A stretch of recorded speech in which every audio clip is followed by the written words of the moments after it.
there, today I will be talking about pregnancy and health, covering the following topics: the development, diagnosis and care of gestational diabetes, the development, diagnosis and monitoring of preeclampsia, and the dangers of substance misuse in pregnancy. Gestational diabetes is a form of diabetes that develops during pregnancy, and the pregnant person has raised blood glucose levels that usually stabilise after giving birth. It's caused by your body not being able to produce the additional amount of insulin required for your needs in pregnancy, and insulin is the hormone that controls your blood glucose levels. It can affect women at any stage of pregnancy, but is more common in the second and third trimester. Gestational diabetes can cause some problems in pregnancy, and that includes the baby growing larger than usual, polyhydramnios, which is an increased amount of amniotic fluid, and this can cause premature labour, preeclampsia, low blood glucose in the fetus, which can lead to jaundice, and in some rare cases, gestational diabetes can lead to stillbirth. The following risk factors increase your likelihood of developing gestational diabetes, but gestational diabetes can affect anybody. So age, so women over 40 are more likely. Weight, if your BMI is above 30. If you've previously had a baby with a high birth weight of 4.5 kilograms or over. If you have a medical history of gestational diabetes or a family history of diabetes. Ethnicity, so gestational diabetes is more prevalent in Asian, Black, African, Caribbean and Middle Eastern populations. And if you have had weight loss surgery before, you are also more likely to develop gestational diabetes. We will now explain how gestational diabetes is diagnosed. So there is a screening test for gestational diabetes called the Oral Glucose Tolerance Test, or the OGTT, and this is offered between 24 and 28 weeks of pregnancy, if you report any of the risk factors we've just previously discussed in your first antenatal appointment. It can also be offered earlier in pregnancy if you've been diagnosed in a previous pregnancy, for instance, or you can have repeat screenings in pregnancy if you have those risk factors reported. Also, if any of your routine urine samples show glucose at any point, you will be referred for the OGTT, and if you develop symptoms of gestational diabetes, which we'll talk about in the next slide. So the screening test, first step, it's a fasting test. So you fast from midnight the night before. You are allowed water, and then the morning when you go in for your test, a blood sample is taken immediately of your blood to get a picture of your blood glucose levels after fasting conditions, and this is your baseline. Following that blood test, you drink a glucose drink, which is provided at the clinic, and then a blood sample is taken after 2 hours to see how your body has processed that blood glucose, that glucose drink. So the results. Your blood glucose levels will rise after drinking that drink, but what should then happen is that they then return to normal. Gestational diabetes is diagnosed if your fasting blood glucose levels are higher than expected, or if your blood glucose levels have not fallen enough after 2 hours. Signs and symptoms of gestational diabetes. So there are symptoms with, often there are no symptoms with gestational diabetes, it should be sort of flagged, but there are things to look out for in the woman or also in the fetus. So in the pregnant person, headaches, an increased thirst or dry mouth, increased urination, increased fatigue or fatigue that is that doesn't go away, urinary tract infection and thrush. And then in the fetus, things to look out for is if they are large for their stage of gestation, or if there is increased amniotic fluid surrounding the baby. These are all signs and symptoms of possible gestational diabetes. So after diagnosis, a woman will be invited to a specialist diabetes clinic within a week usually, and that initial appointment will educate the woman on gestational diabetes and implications for her and her baby. You'll also have the treatment explained, so diet and exercise changes in the first instance, and then possible medicines to take. You're also educated on blood glucose control, how to measure your own blood glucose levels and how to monitor it, and also to be explained target blood glucose levels for you. So as you can see here, diabetes clinic to support and educate, which is run by specialist midwives and obstetricians. And you'll have regular monitoring of blood glucose levels, which will be done by yourself. Typically, you will measure after each meal, so usually 1 hour after each meal. You'll have more frequent appointments and scans to monitor fetal growth and amniotic fluid, and also to review your care plan at different times. So the primary aim is to manage blood glucose levels and to keep them as close to a normal range as possible. So here we can see lowering blood glucose levels via diet and exercise is the first port of call. All women are referred to a dietitian, and then regular checkups to monitor the effectiveness of this method. When diet and exercise are not enough, medication is prescribed. So you've got two options. You've got metformin, which is prescribed in the first instance, and then you've got insulin if further treatment is still required.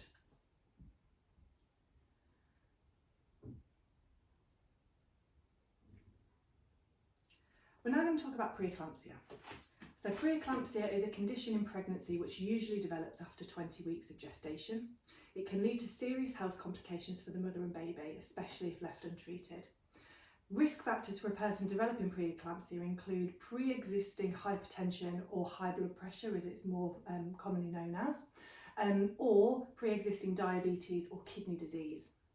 If you have an autoimmune condition such as lupus, and if you've had a previous pregnancy with either high blood pressure or preeclampsia diagnosed. Risk factors for developing preeclampsia. So 2 or more of these factors will raise your chances of developing preeclampsia. So we've got age, 40 years or more, a family history of preeclampsia, if it's been over 10 years since your last pregnancy, if you're expecting multiples, so twins or triplets for instance, and if you have a high BMI of over 35. So if 2 or more of these factors are identified in an antenatal appointment early on in your pregnancy, then you may be offered a daily dose of aspirin after your first trimester until delivery. And what this will do is lower your chances of developing preeclampsia.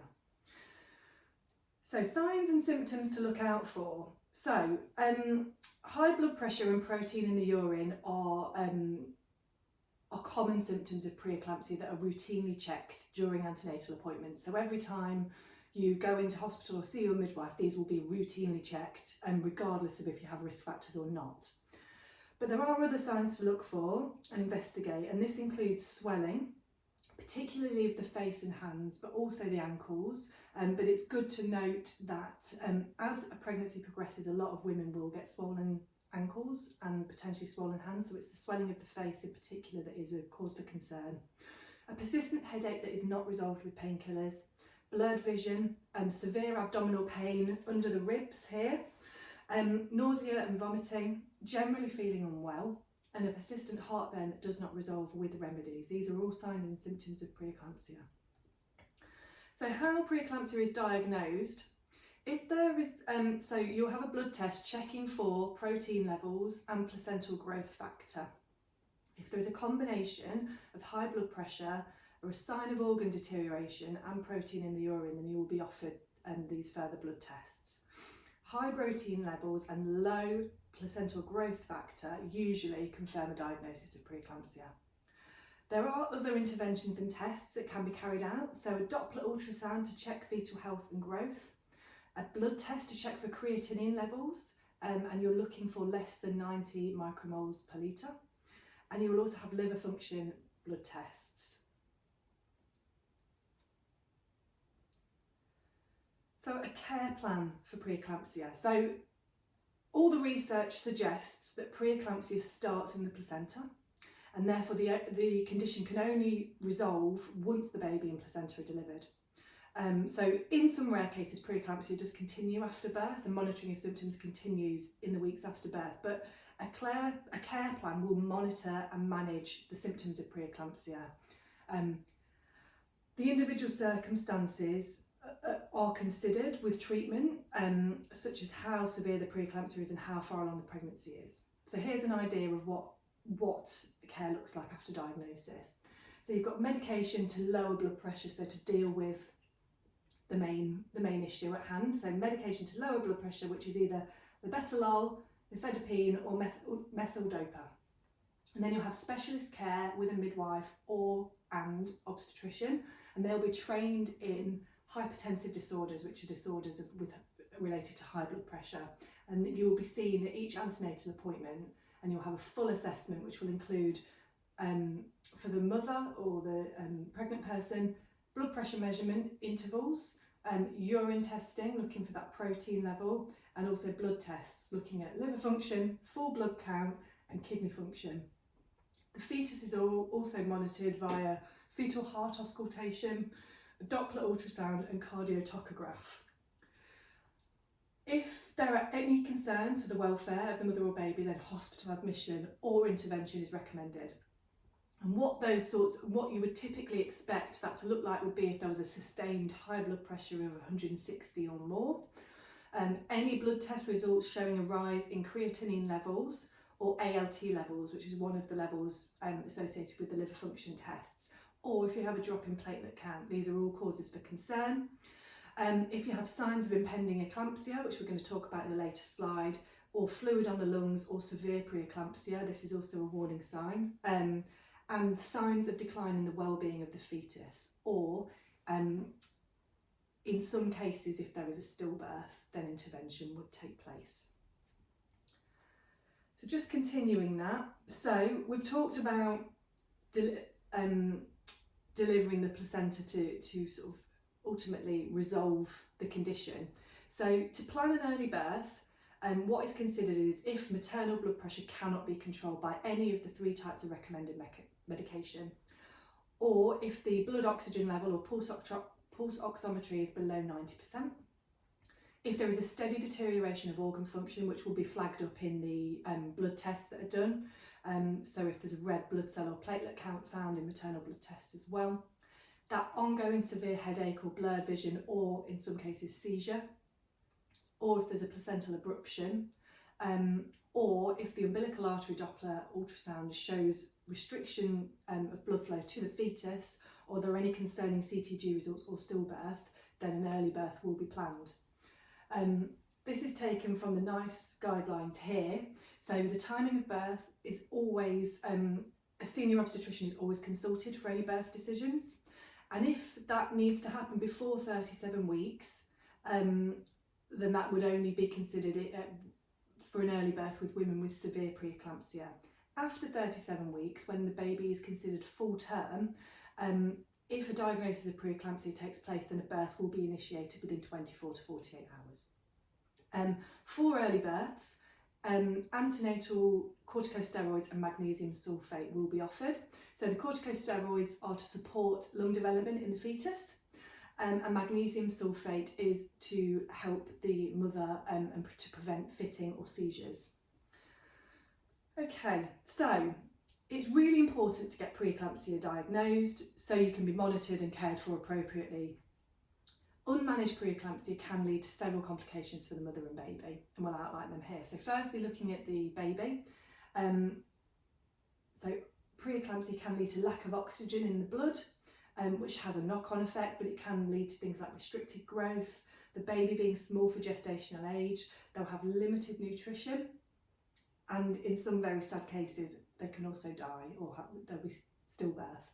A pregnant person, the things to look out for there and what can happen if preeclampsia is undiagnosed. So we've got organ damage or failure, particularly the liver or kidneys are a cause of concern. There is an illness that preeclampsia can escalate to called HELLP syndrome, which stands for hemolysis, elevated liver enzymes, low platelet count.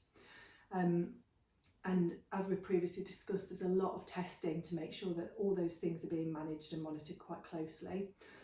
It can lead to cardiovascular disease, stroke, postpartum hemorrhage, blood clotting disorders, and fluid on the lungs, also known as pulmonary edema.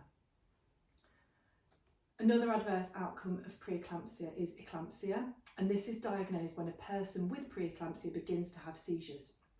And the seizures are caused by the severely high blood pressure and the restricted blood flow.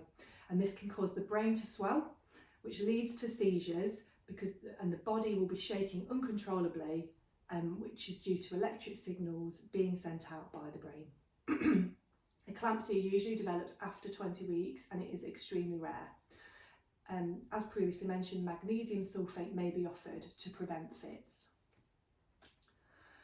Okay, now I'm going to talk about substance misuse.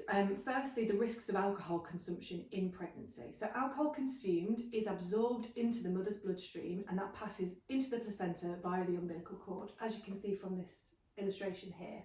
So everything's passed to the baby. A growing fetus is not developed sufficiently to process the toxins in alcohol, and so this can cause a range of complications. The risks to mother and baby include preterm labour, miscarriage or stillbirth. Premature labour can pose a risk to the mother and baby. Depending on how early the baby is born, they may need specialist medical care or life support, and it can obviously be extremely distressing for a mother in that situation. Risks to the fetus, so they can be small for gestational age or have a low birth weight, which could be as a result of fetal growth restriction and a significant risk, and this is also a significant risk factor for stillbirth. There can be organ damage to the fetus, so obtained as the baby processes toxins in the alcohol whilst they are growing themselves, which can lead to longer term complications. Miscarriage or stillbirth, a chance that the baby may die before 24 weeks, this would be classed as a miscarriage. And if they die after 24 weeks, then this would be classed as a stillbirth. There are also ongoing concerns for a baby that consumes alcohol within the womb. So fetal alcohol syndrome and fetal alcohol spectrum disorder, which is when alcohol exposure leads to brain or organ damage for the fetus. Now, what this can do, it's a lifelong condition, it has long-term implications for a baby, but as they develop, they can have physical or mental disabilities, emotional or psychiatric problems and developmental delays. And it is a lifelong condition, as I mentioned. Other things to look out for: symptoms, poor growth, distinct facial features and learning behavioural issues.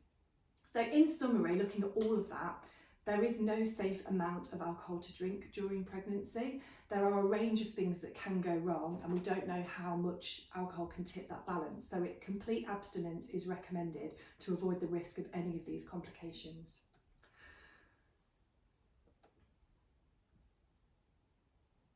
Okay.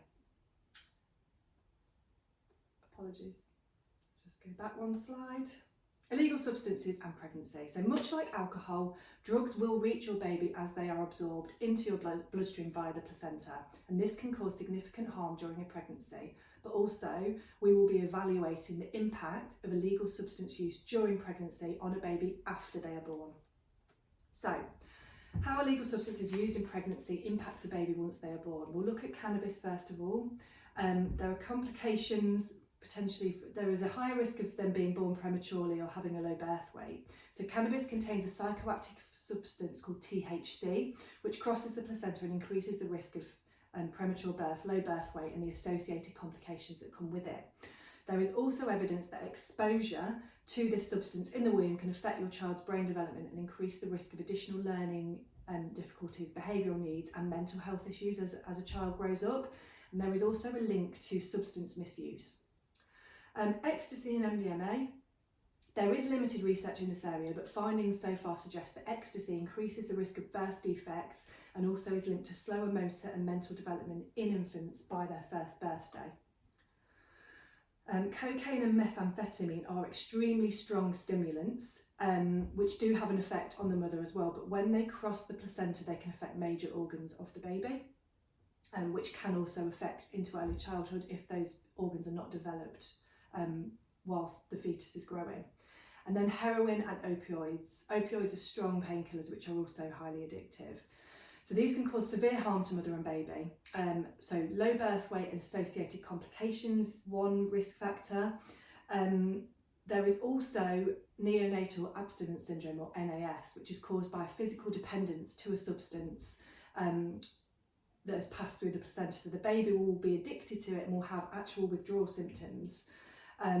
So after the umbilical cord is cut, the baby will start to show withdrawal symptoms such as irritability, tremors, difficulty sleeping, and they will need help withdrawing from the substance from a medical team, either in a specialist care unit or on the ward, and this can be life-threatening for the baby, depending on the severity of the neonatal abstinence syndrome. There is also an increased risk of sudden infant death syndrome, or SIDS, and this is linked to a baby who has been exposed to heroin or opioids as a fetus. This concludes my presentation on pregnancy and health. Thank you very much.